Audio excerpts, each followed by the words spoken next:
exortai-vos uns aos outros todos os dias, durante o tempo que se chama hoje, para que nenhum de vós se endureça pelo engano do pecado, porque nos tornamos participantes de Cristo se retivermos firmemente o princípio da nossa confiança até o fim.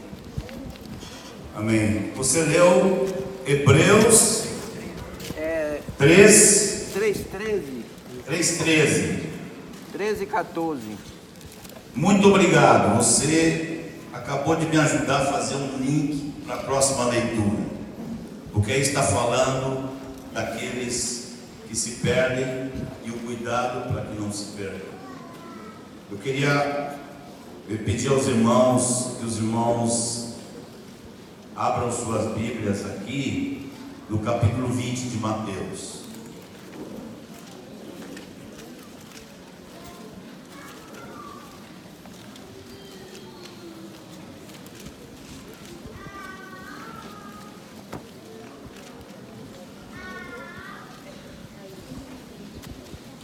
Eu queria chamar, nós não vamos ler aqui, nós vamos ler só uma porção, mas eu queria chamar a atenção dos irmãos para todo o decorrer do ministério de Jesus, que nós podemos ver desde o capítulo 20 até o capítulo 25 de Mateus. Esses capítulos formam um conjunto. Mateus 20, 21, 22, Mateus 20 não, Mateus 21, começaríamos com Mateus 21. Eu queria sugerir que os pastores lessem muito essas passagens e que levassem a igreja a lê-las, porque detalhes do que se refere à nossa esperança estão aqui descritos no capítulo 21 ao 25. Detalhes assim, de vida ou morte, os detalhes indispensáveis estão aqui.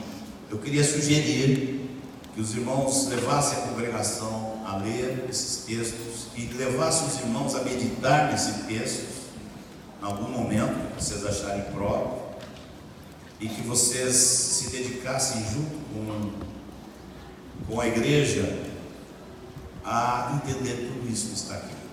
Eu quero apenas dar uma olhada de relance assim, passar um trailer, a vender a ideia. Vejam só, Jesus, vocês sabem, todos sabem que Jesus andou por toda parte fazendo bem. E Jerusalém está bem ao sul de Israel, mas Jesus transitava do sul, subia para Galiléia, depois ia até Cesareia de Filipos. Cesareia de Filipos é uma cidade que tem mais ou menos na metade da subida do Monte Hermon. E foi ali naquela cidade que Jesus teve uma das conversas mais importantes com seus discípulos. Jesus disse muitas coisas a respeito dele mesmo. Eu sou o pão da vida, eu sou a ressurreição. Mas Jesus nunca disse aquilo que na verdade todo mundo se perguntava: afinal, tu és o Messias ou não? Esse era um ponto tão central na obra que Jesus estava fazendo, que Jesus não quis nem afirmar, porque queria que o Pai revelasse isso aos discípulos. E depois de já 2 anos e meio de ministério, andando para cima e para baixo, curando a todos os oprimidos do diabo, pregando o evangelho do reino em toda parte, depois de 2 anos e meio, lá no norte do país, sentado lá com seus discípulos, em Cesareia de Filipos, Jesus pergunta para eles: o que os homens estão dizendo que eu sou? Diz que é o profeta, diz que é Elias, que é João Batista, que ressuscitou. Tinha todo tipo de opinião em Israel. Mas depois que eles comentaram tudo que eles estavam ouvindo do povo, Jesus perguntou: sim, mas e vocês? Quem vocês pensam que eu sou? Obrigado. Quem vocês pensam que eu sou? Aí Pedro disse: tu és o Messias, tu és o Cristo. Cristo, Messias é a mesma palavra, Messias em hebraico, Cristo no grego. E Pedro falou: tu és Cristo, o Filho do Deus vivo. Dê uma lida no Evangelho de Marcos e veja como o ministério de Jesus se separa entre antes e depois desse ocorrido. Até aí, Jesus tinha um tipo de atuação. A partir dessa declaração de Pedro, o ministério de Jesus toma outra direção. E ele decide, para a preocupação dos discípulos, ele decide de vez por todas ir para Jerusalém. O nome dele já estava controvertido em Jerusalém. Havia muita negação a ele em Jerusalém. Na Judéia, na Galiléia, Jesus era muito amado pelo povo. O povo gostava de Jesus. Jesus era amigo do povo da Galiléia. Mas quando chegava na Judéia, entrava em Jerusalém, ali estavam os sacerdotes, ali estavam os fariseus, ali estavam os saduceus, e ali estava o centro da rejeição a Jesus. Mas Jesus ficou esperando que os discípulos entendessem quem ele era, que ele era a esperança de Israel prometida. Ao lermos o Velho Testamento, você vai ver declarações sobre o Messias, declarações de todo tipo, declarações estrondosas, declarações incríveis, declarações que nossos ouvidos não estão acostumados a ouvir e não estamos acostumados a pensar. O Messias viria como um guerreiro, o Messias viria como um libertador, o Messias viria como chefe de comando da vingança de Deus contra todos os povos que oprimiram Israel. Está lá nas promessas, detalhes das profecias sobre o Messias. E um detalhe mais assombroso, que não faz parte da mente daqueles que têm uma figura de um Jesus isolada dessas promessas. Tem detalhes de profecia, tem profecia aonde Jesus mesmo fala, o Messias fala, das suas vestes salpicadas com o sangue dos inimigos.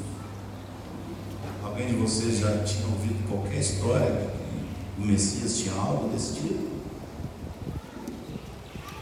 Olha o Velho Testamento.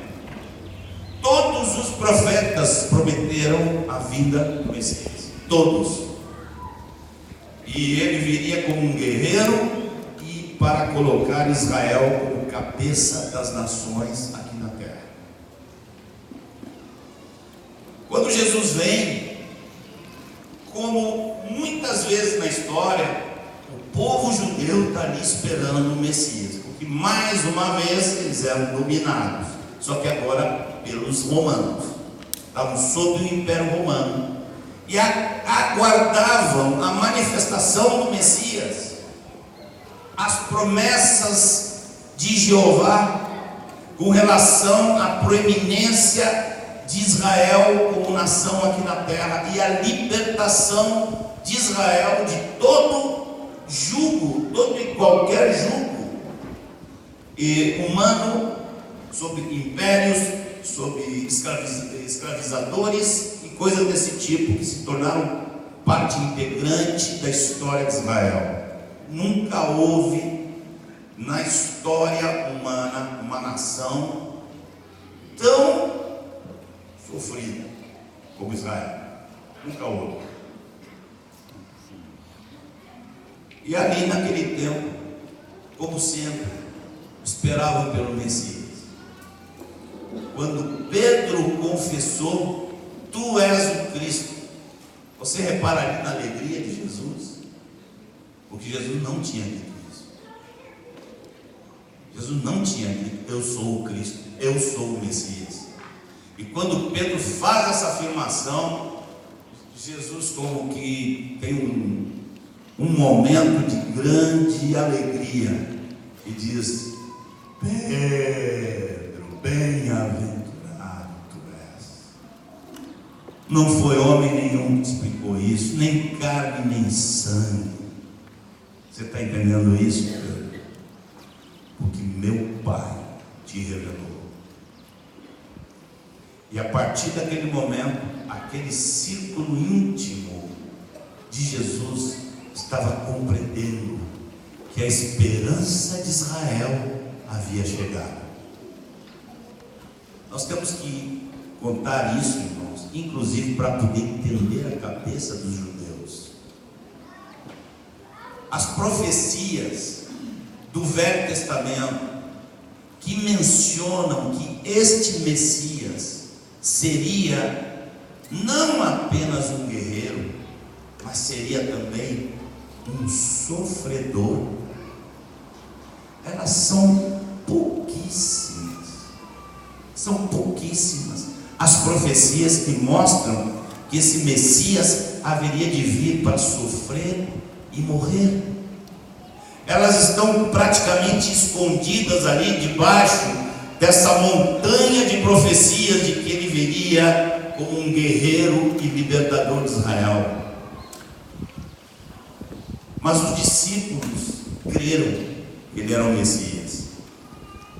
A partir daí, Jesus começou a falar que ia morrer.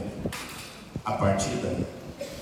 E aí a cabeça dos discípulos não entendeu? Isso deve ser mais uma parábola, pensavam eles. Ele deve estar falando uma figura. Pedro chega a dizer: Senhor, que conversa boa é essa? Não, que isso, morrer? Não, contigo não. Ainda tem que ouvir uma resposta dura daquela: ô diabão, cai fora, você não tem nada comigo. Vocês conhecem a história. Só que Jesus sai de Cesareia de Filipe e nunca mais toma rumo norte. Ele vem descendo, vem descendo, vem descendo, vem descendo. Mas antes de chegar em Jerusalém, aconteceu um episódio. Antes de Jesus chegar em Jerusalém, ele passa por Betânia. E ali, seu amigo Lázaro tinha morrido. E ali, antes de entrar em Jerusalém, Jesus ressuscita Lázaro. E aí, aquilo que já tinha entrado na cabeça de Pedro, aquilo se espalhou por todo lugar. Ele é o Messias, ele é o Messias, olha o que ele está fazendo, ele é o Messias. A multidão que não representava os sacerdotes, a multidão que era alvo do amor, do cuidado de Jesus, essa multidão ficou excitadíssima, a tal ponto que quando Jesus entra na cidade, surge um movimento espontâneo. O povo sabe e começa a honrá-lo como Messias. A entrada triunfal de Jesus nós vemos aqui no capítulo 21 de Mateus. Ela é o resultado desse somatório de 2 anos e meio de ministério. Os discípulos entendendo que ele é o Messias, aí vem a ressurreição de Lázaro e aí pega fogo. E todo mundo começa a crer que Jesus era o Messias. Pois bem,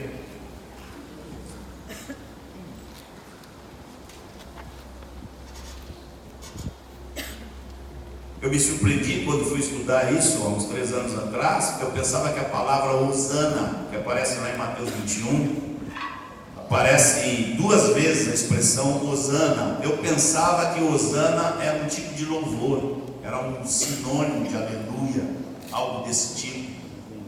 Mas só depois que eu fui descobrir que não é. Hosana, na verdade, significa liberta-nos. Tu és um libertador. Tu vieste nos libertar, liberta-nos. E é para isso e com essa expectativa que a multidão vai receber Jesus como rei, não da forma como nós o vemos hoje, mas da forma como eles esperavam um Messias, um rei. Tenho mais quanto? É meio-dia da Bahia? O que acontece logo depois? Como é que nós podemos explicar que uma multidão que dizia bem-vindo, filho de Davi, leia essa entrada triunfal em Mateus, em Marcos, Lucas, e você vai ver que o relato enriquece muito quando você lê os 3 evangelhos, e você vai ver a euforia do povo. Finalmente chegaste, liberta-nos, liberta-nos. E já estavam reconhecendo-o como rei, colocando mantos e palmas para ele passar por cima.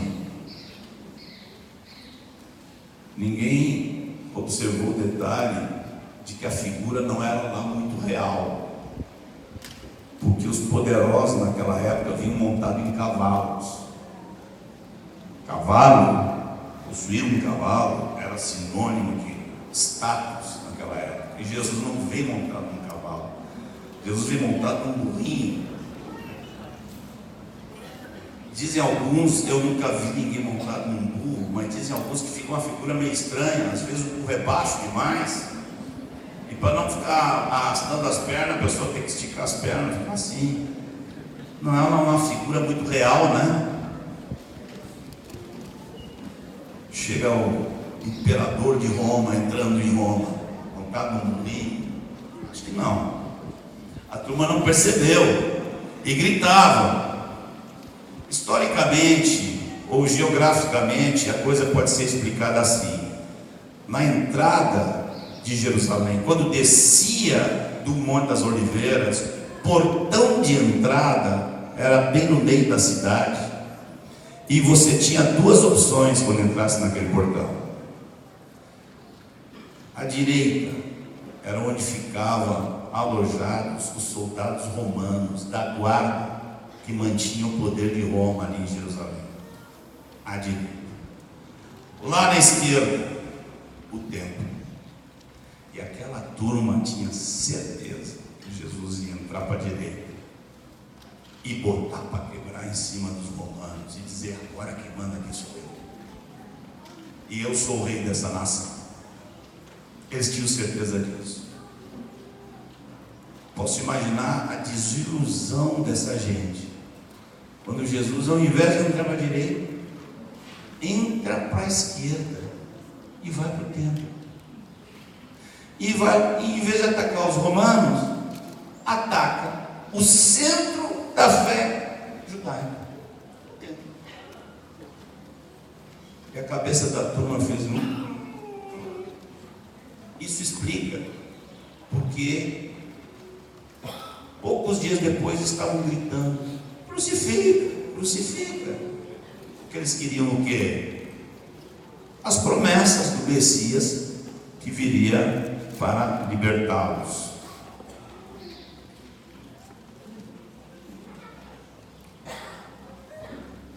no restante desses capítulos, existem coisas fundamentais para a fé da igreja, principalmente nesses dias loucos. Você vai ver muitas conversas a partir daqui com os sacerdotes e os fariseus. Era uma discussão, uma resistência permanente. Nós temos várias discussões. Bom, primeiro Jesus já entra em choque com eles, entrando lá para fazer a purificação do templo, do versículo 12 em diante. Jesus quase se descaracteriza. Jesus vira mas não é contra os romanos, não. Não é contra os romanos, não. É contra a própria estrutura religiosa de Israel. Depois, Jesus, que a vida toda dele tinha feito milagres construtivos, pela primeira vez e único, Jesus faz um milagre destrutivo. Está aqui no versículo 18 em diante, onde Jesus, bravo com a figueira, porque a figueira não tinha fruto, foi lá e jogou uma maldição em cima da figueira e disse: nunca mais nasça fruto de ti. Você percebe como estava a mente de Jesus nesse momento? Jesus estava ensinando aqui: olha, eu dou tudo, mas eu quero retorno. Eu quero retorno. Eu dou tudo, sem medida, mas eu quero retorno. Eu estava passando uma mensagem para os próprios discípulos: meu pai fez essa árvore, por que ela não dá fruto? Então que não dê fruto mais. Assim estava Jesus. Já não era um Jesus que Pedro tivesse ali tão entusiasmado. Várias discussões com os saduceus, e de repente Jesus fala duas parábolas.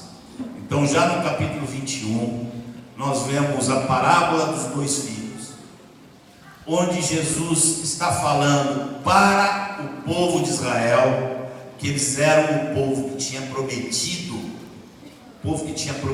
obediência e que não obedeceu. O que vos parece? Um homem tinha dois filhos. Chegando-se ao primeiro, disse: filho, vai trabalhar hoje na vinha. Ele respondeu o quê? Sim, Senhor. Porém, não foi. Dirigindo-se ao segundo, disse a mesma coisa. E a resposta foi: não quero. Mas depois, arrependido, ele foi. Para quem é essa parábola? Essa parábola não é para nós. Anotem aí os que estão anotando. Do capítulo 21 a 25, existem parábolas claramente para Israel, e existem parábolas para nós, a igreja, e precisamos entendê-las. Depois, no versículo 33 em diante, Jesus traz outra parábola de um dono da casa que plantou uma vinha, que arrendou, se ausentou do país, e da atitude dos lavradores que agarraram os servos, espancaram, mataram o outro e apedrejaram. E depois que ele envia o seu próprio filho, pensando: ao meu filho respeitarão, mas também trataram mal ao filho dele. Para que povo são essas parábolas? Isso fica claro no versículo 45. Aí eu vou pedir que vocês abram e leiam comigo. Jesus fala para eles aqui, no versículo 43, qual era a postura que ele estava tomando em relação a Israel.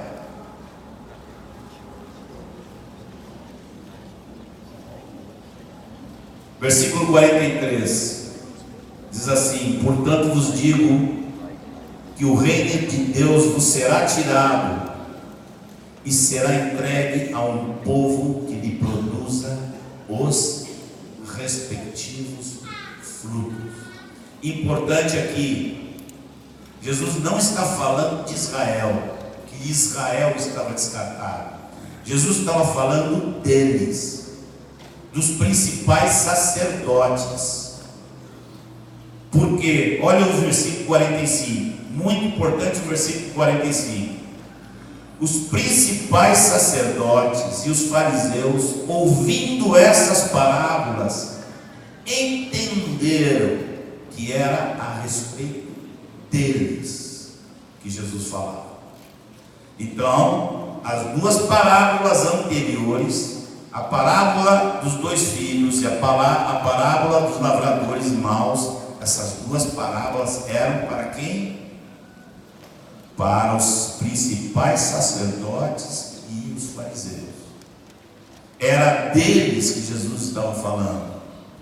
E para eles Jesus disse: o reino de Deus vai ser tirado de vocês e vai ser dado para um povo que produza os respectivos frutos.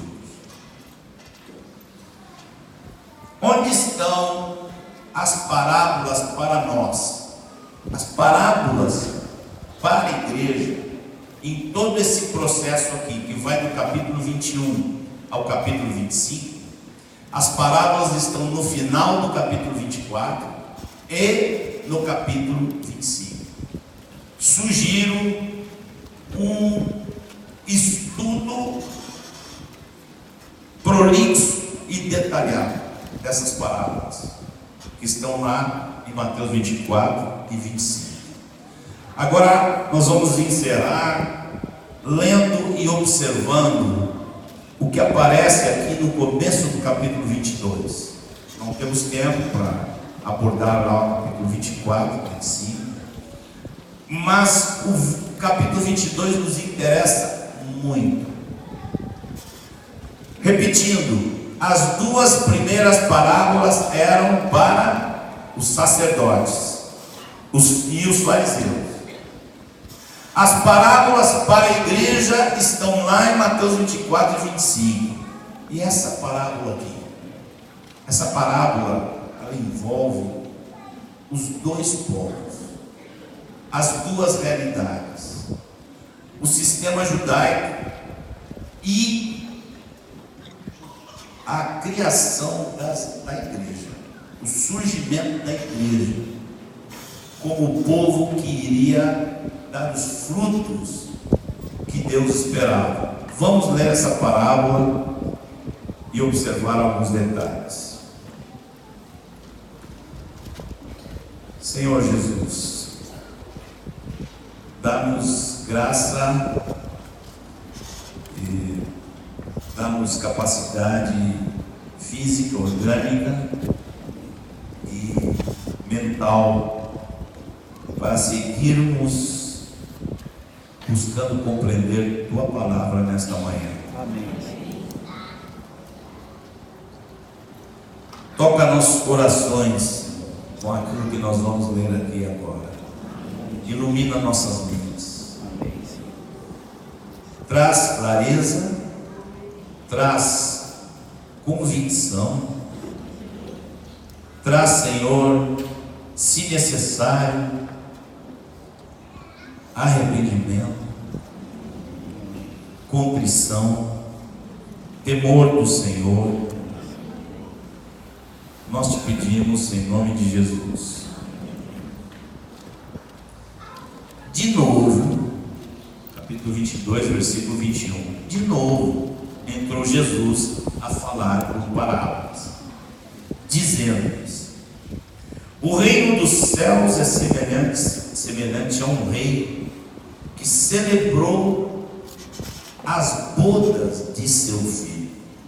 Então enviou os seus servos a chamar os convidados para as bodas, mas estes não quiseram vir. Aqui, nesse início da parábola, Jesus está se referindo de novo àquele povo, àquela parte do povo judeu que o estava rejeitando. Estes não quiseram vir. Você lembra João, capítulo 1, veio para o que era seu, e os seus não o receberam. É a respeito disso que essa parábola está tratando até aqui. Versículo 4: enviou ainda outros servos com este recado: dizei aos convidados: eis que já preparei o meu banquete, os meus bois e cevados já foram abatidos, e tudo está pronto, vinde para as bodas. Qual é a reação deles? Eles, porém, não se importaram. Eles, porém, não se importaram. Irmãos, eles foram chamados para as bodas. E o que eles fizeram? Não se importaram. Com o que eles não se importaram? Com o que eles não se importaram? Com participar das bodas. Foi com isso que eles não se importaram. Primeira pergunta para nós: está registrado firmemente no meu coração que eu quero e eu vou fazer de tudo para estar nessas bodas?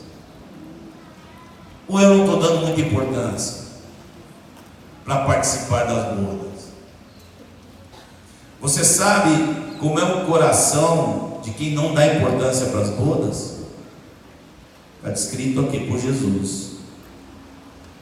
E se foram um para o seu campo, outro para o seu negócio. Aqui Jesus está desnudando o coração daqueles que são convidados para as bodas e não dão importância para as bodas, porque estão pensando mais no seu campo, no seu negócio. Em qual grupo você se discerne? No coração. Estar na igreja, vir às reuniões é uma coisa externa, mas Deus, como diz o cântico, vê lá dentro, bem lá dentro. Está nos vendo assim agora. Aonde está nosso coração?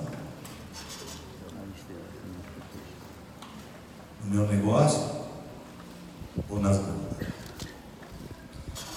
Bom, Jesus já tinha falado de como aqueles sacerdotes o haviam rejeitado, e ele está falando ainda deles aqui. Ainda está falando deles. E nós? Onde entra nós nessa história? A parábola de Jesus vai começar a abordar a realidade da igreja a partir do versículo 7, que diz: o rei ficou irado e, enviando as suas tropas, exterminou aqueles assassinos. É que eu pulei o versículo 6, né? Que esse povo que não queria saber das bodas tinha inclusive agarrado os servos de Deus, maltratado os servos de Deus e matado os servos de Deus. Versículo 7 diz: o rei ficou irado. O rei aqui é o pai. E, enviando as suas tropas, exterminou aqueles assassinos e lhes incendiou a cidade. Alguns têm uma ideia de que existe um Deus no Novo Testamento que é tão contrário ao do Velho Testamento. Eu só vejo um Deus no Velho e no Novo, não vejo separação nenhuma. Mas na mente de muitos se forma a ideia de um Deus tipo Papai Noel, e se perde a visão de um Deus que faz justiça e que pratica vingança. Você sabia que Deus é vingador? Está por todo lado da Escritura. Inclusive quando Deus diz para você não se vingar, quando Ele diz para nós não nos vingarmos, Ele não está dizendo que a vingança é uma coisa errada, não. Ele está dizendo: vocês não sabem exercitar juízo, vocês vão se vingar de maneira imprópria, vocês não têm discernimento. A mim pertence a vingança, eu sou o vingador, disse o Senhor. De maneira que Deus é vingador. Há um evangelho que procura tirar das nossas mentes a realidade do caráter de Deus, que não é muito cômoda para nós, que não é muito aprazível. Há um evangelho operando na terra com força para tirar isso. Não, Deus, o que é isso? Versículo 8: então disse a seus servos: está pronta a festa, mas os convidados não eram dignos. E depois, para as encruzilhadas dos caminhos, e convidai para a boda, as bodas, a quantos encontrardes. Irmãos, aqui nós fomos incluídos. Quando o rei tomou essa decisão, ele nos incluiu. Ele incluiu você e eu. Éramos estranhos às promessas de Israel. Os patriarcas, diz a palavra, pertencem a eles. A deles vem o Cristo. Nós éramos estranhos às promessas de Israel. Mas Deus, com seu amor, nos incluiu. Abriu a porta para aquele que não era povo se tornar povo. Saindo aqueles servos pelas estradas, reuniram todos os que encontraram, maus e bons. Não é assim? Não é assim a igreja? Um jovem que foi criado com decência, com ordem, disciplinado, obediente aos pais, ele é recebido pelo Senhor, que perdoa todos os seus pecados. E um homem bandido, assassino, que é preso e crucificado ao lado de Jesus, recebe também o perdão de todos os seus pecados. E ali na cruz nós somos convidados e incluídos nas bodas. Quem aqui quer participar dessas bodas? Quer? Faz disso aí o centro de sua vida. Estou me enfeitando para isso. Se enfeite para isso. Mas olha aqui o que nós vamos ver agora. Porque existe uma ideia errada. O povo ruim de Israel, os judeus que não eram tementes a Deus, os sacerdotes que rejeitaram a Jesus, esses aí Deus descartou. Depois ele abriu um novo povo, onde nesse novo povo, pela graça, vale tudo. Como esse povo foi formado pela graça de Deus, Deus não vai exigir dele assim, como o outro povo. Que ideia maluca, coisa do inferno. Jesus está dizendo: eu estou tirando o reino de Deus de vocês, porque vocês não deram fruto. E vos dar a um povo que produza o respectivo fruto.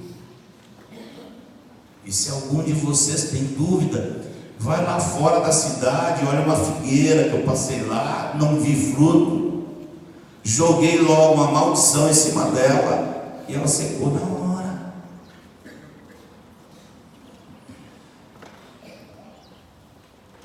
A sala do banquete ficou repleta de convidados. Significa o seguinte, que todos os demais que foram convidados estão garantidos que vão participar das bodas. É assim? Vamos seguir lendo. Entrando, porém, o rei, para ver os que estavam à mesa, notou ali um homem que não trazia veste nupcial. Você falou que está se enfeitando. Quer se enfeitar para valer? Vai em Apocalipse e lê todos os textos que falam sobre as vestes nupciais. Não vamos ter tempo para fazer isso aqui hoje. Mas tinha um sem a veste nupcial e perguntou-lhe. O pessoal confunde. E Jesus não é um sujeito nervoso. O pai nunca vai falar. Não. Ele fala sempre de forma comedida. Ainda que criou um lugar chamado Lago de Fogo para aquele pessoal que está falando de forma comedida. E ele aborda aqui de forma muito interessante. Olha o que ele diz aqui.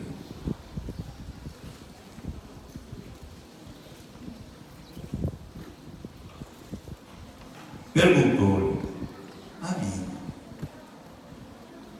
homem, você está aqui? Meu querido, mas como é que você entrou aqui sem veste nupcial? Ué, alguém na portaria cometeu algum equívoco com você. E ele emudeceu.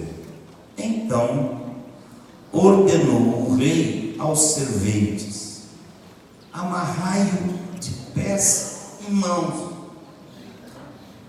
O amigo querido, amarrai-o de pés e mãos e lançai-o para fora nas trevas. Ali haverá choro e ranger de dentes. Uau, que coisa radical! Mas por quê? Porque não se interessou pelas bodas, não se preocupou em saber qual era o traje, nem foi ler o convite direito para saber qual era o traje para estar nas bodas. Agora eu estou na boda. Muito possivelmente passou a vida, foi nas bodas, mas ficou a vida fazendo a mesma coisa que aqueles que vão cuidar do seu campo e do seu negócio. Irmãos, a maior praga de falsa profecia que existe na terra inteira, dentro da igreja, é uma mentira de que quando você se converteu e foi batizado e introduzido em Cristo, você ganhou um ticket de garantia. Está aqui, assinado e registrado em cartório. Você está convidado para as bodas, é só levar o convite.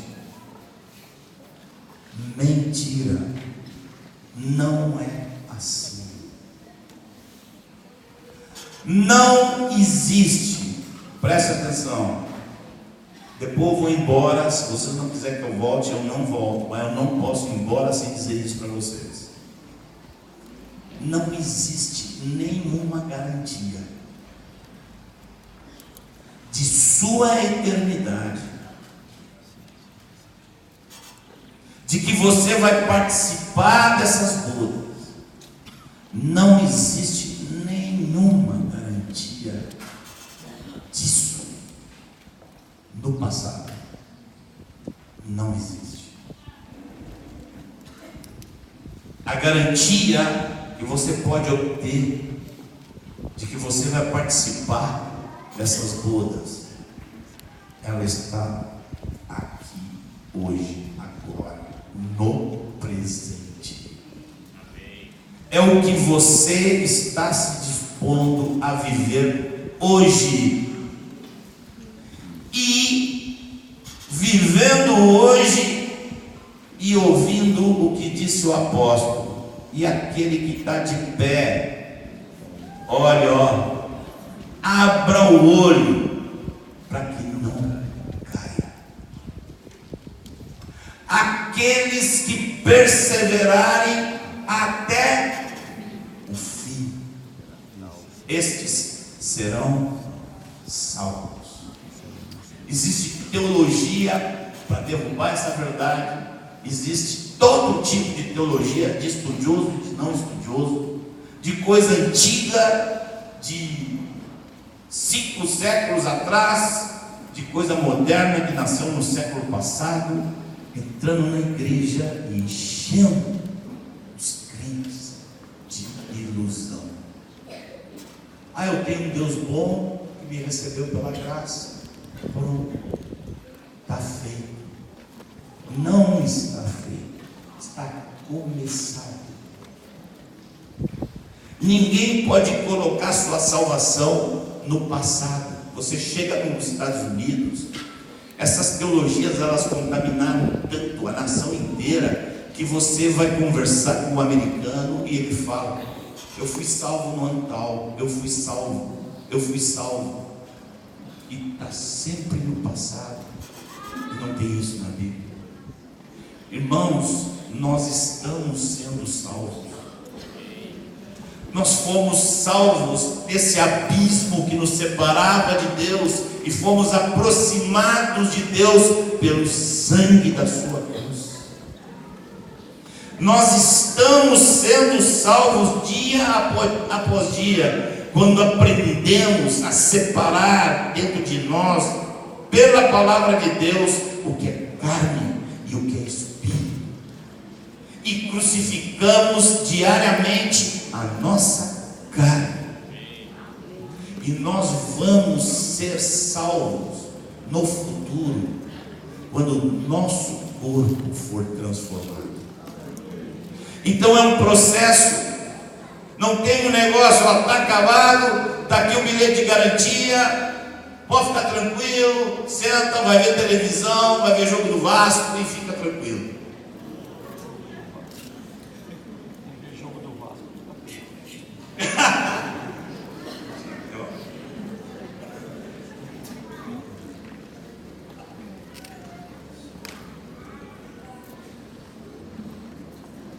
As coisas que falamos aqui nessa manhã tem como objetivo não apenas explicar para vocês algumas coisas que com debilidade se procurou explicar, mas tem como objetivo atiçar o apetite de vocês para esse tema que é integrante do Evangelho e está tão negligenciado. Jesus vai voltar. Como? Aonde? O que vai anteceder a sua vinda? O que vai anteceder a sua vinda já está acontecendo ou não está acontecendo? A igreja primeira tinha isso como tema central, elevado. O que as Escrituras ensinam sobre isso é Eu queria sugerir que vocês estudassem essa simplicidade. Se eu tivesse ouvido isso, que eu estou falando aqui, agora, essa última palavra, sobre a simplicidade das profecias da vinda do Senhor, se eu tivesse ouvido isso há 45 anos atrás, isso teria me poupado muito trabalho e muita confusão. Sugiro que os irmãos se aprofundem em Mateus 21, 22, 23, 24 e 25, principalmente os últimos dois, que tem tudo a ver conosco. E vejam que é simples o que Jesus diz, é terminante o que Jesus diz. O que Jesus diz é obrigatório entendermos. Foi o último sermão de Jesus para os discípulos, fora depois a ceia, que ele estava só com os 12. Quero sugerir que os irmãos elevem as Escrituras da forma como elas se apresentam. Não estamos dizendo que temos que de uma hora entender tudo o que significa aquela mulher lá de Apocalipse 12 e a besta de Apocalipse 13. Pode-se sim entender aquilo, mas o motivo da confusão que existe sobre esse tema é muito simples e nós podemos evitá-lo.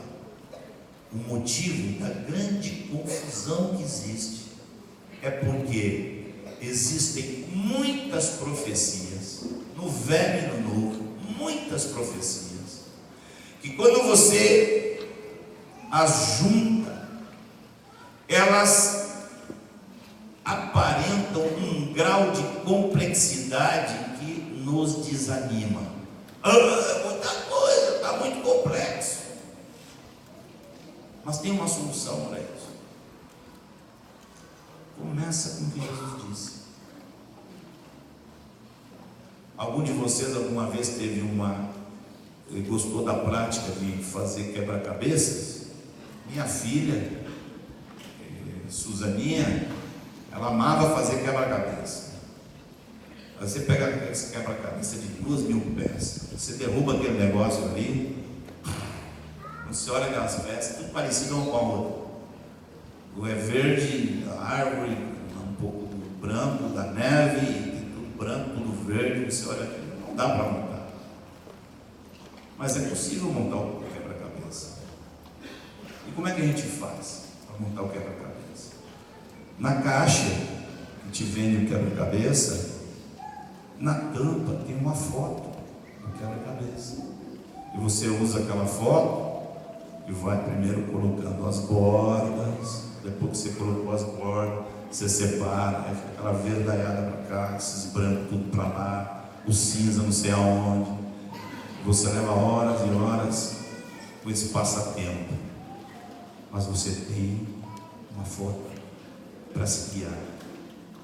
Eu diria, é verdade que as profecias sobre o fim dos tempos são um quebra-cabeça. O problema é que as pessoas gostam de começar com Apocalipse 13. O que é esse dragão? Aí a partir do dragão lá de Apocalipse 13 querem montar um quadro todo. Não é assim. Nós temos uma foto para nos guiar. E essa foto é o ensino de Jesus. Quase todo o ensino que Jesus tem para nós, como igreja, ensino crucial, indispensável, que pode, pastores, salvar a muitos. Salvar a muitos, quando são chamados para olhar para o futuro. Quase todo o ensino de Jesus está ali em Mateus 24, 25. Tem poucas coisas que Jesus falou que estejam fora de Mateus 24, 25. Tome esse quadro, crie intimidade com ele.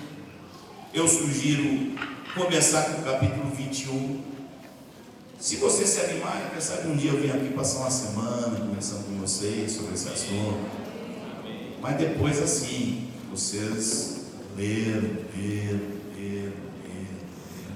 anotaram, tiraram conclusões, tem perguntas, estão assim, eu quero as bodas.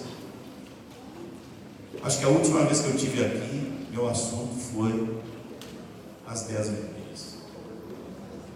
E as 10 virgens nos ensinam o que significa o Espírito e a noiva. Dizem o quê? Quando o Espírito está atuando na noiva, a noiva está de olho nas bodas. Repito, vamos repetir juntos? Quando o Espírito Santo está atuando na igreja, a igreja está de olho nas bodas. Vamos lá?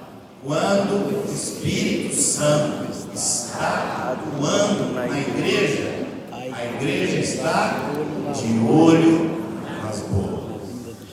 Isso é o que significa a palavra, o Espírito e a noiva dizem vem.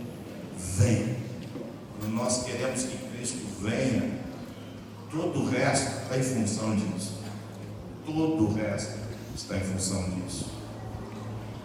Te damos graças, Senhor, te agradeço por essa igreja querida, amada, atenta, desejosa de te conhecer melhor. Esse momento, Senhor, de poder estar com meus irmãos, te agradeço, Pai, no nome de Jesus. Te agradecemos porque pudemos passar aqui um bom tempo lendo o teu livro santo, que tu preservaste para nós por milênios, para que nós pudéssemos te conhecer. Te agradecemos por esse livro, te agradecemos pela presença do teu Espírito conosco, nos ajudando, nos animando, nos abrindo os olhos. Faz de nós, Senhor, um povo que se alegra do teu amor e que teme diante de tua realeza. Faz-nos um povo com uma fé completa, um povo que conhece ao seu Senhor. Nós te pedimos, Pai, no nome de Jesus, por meio dele é que nós somos teus. Nós somos teus, Pai. Mantém-nos para ti mesmo, para a tua glória, em nome de Jesus. Amém. Te agradecemos também, Senhor, pela vida deste homem. E o Senhor